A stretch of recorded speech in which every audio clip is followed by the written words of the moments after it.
അക്കൗണ്ടിങ്ങിലെ ഏറ്റവും അടിസ്ഥാനപരമായിട്ടുള്ള ഒരു കൺസെപ്റ്റാണ് എന്താണ് ജേണൽ എന്ന് പറയുന്നത്. എങ്ങനെ ഒരു ജേണൽ എൻട്രി എഴുതാം, ഒരു ട്രാൻസാക്ഷൻ തന്നാൽ എങ്ങനെ ജേണൽ എൻട്രി ആക്കി മാറ്റാം എന്നുള്ളത്.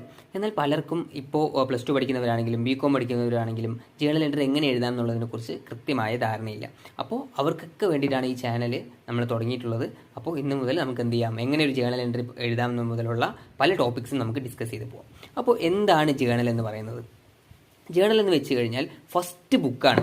അതായത് നമ്മളുടെ ബിസിനസ്സിലെ എല്ലാ ഫൈനാൻഷ്യൽ ട്രാൻസാക്ഷൻസ് റെക്കോർഡ് ചെയ്യുന്ന ആദ്യത്തെ ബുക്കാണ് ജേണൽ എന്ന് പറയുന്നത്. അതെങ്ങനെയായിരിക്കും റെക്കോർഡ് ചെയ്യുക? ഓർഡർ ഓഫ് ഡേറ്റ് വൈസ് ആയിരിക്കും നമ്മൾ എന്ത് ചെയ്യുക, അത് റെക്കോർഡ് ചെയ്യുക. ഇപ്പോൾ ജേണൽ എൻട്രി എന്ന് വെച്ചാൽ എന്താ? നമുക്ക് ഇതൊക്കെ തോന്നിയതുപോലെ റെക്കോർഡ് ചെയ്യാൻ പറ്റുമോ? പർച്ചേസ് നടക്കുന്നതും സെയിൽസ് നടക്കുന്നതൊക്കെ നമ്മുടെ ഇഷ്ടത്തിന് റെക്കോർഡ് ചെയ്യാൻ പറ്റുമോ? ഇല്ല. അപ്പോൾ അതിനൊരു ഫോർമാറ്റ് ഉണ്ട്. ആ ഫോർമാറ്റിലേക്ക് കൺവേർട്ട് ചെയ്യുന്നതാണ് എന്ത്, ജേണൽ എൻട്രി എന്ന് പറയുന്നത്. ഇതാണ് അതിൻ്റെ ഫോർമാറ്റ് എന്ന് പറയുന്നത്.